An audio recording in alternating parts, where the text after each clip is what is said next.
the entire history of the world, every truth started as a blasphemy, and no one has ever made a contribution of any real worth without self-sacrifice, personal sufferings, and sometimes even death. You can't be scared to die for the truth. I have no scars.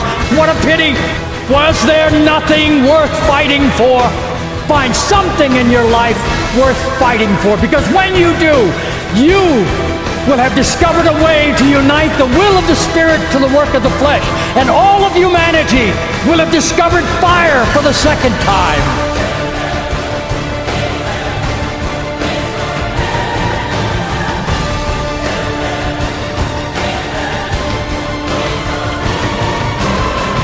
The light from that fire will illuminate your path to that place where the heart is without fear.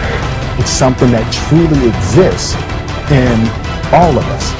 Where words come out from the depths of truth, and tireless striving stretches its arms towards perfection, where the clear stream of reason has not lost its way into the dreary desert sands of dead habit, where the mind is led forward by thee into ever-widening thought and action, into that heaven of freedom.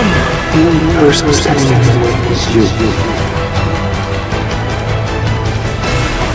Perfection is not just about control. It's also about letting go. Visualizing it, seeing it for yourself, and then letting it go. It's something that you can't fake. One heart with courage is a majority.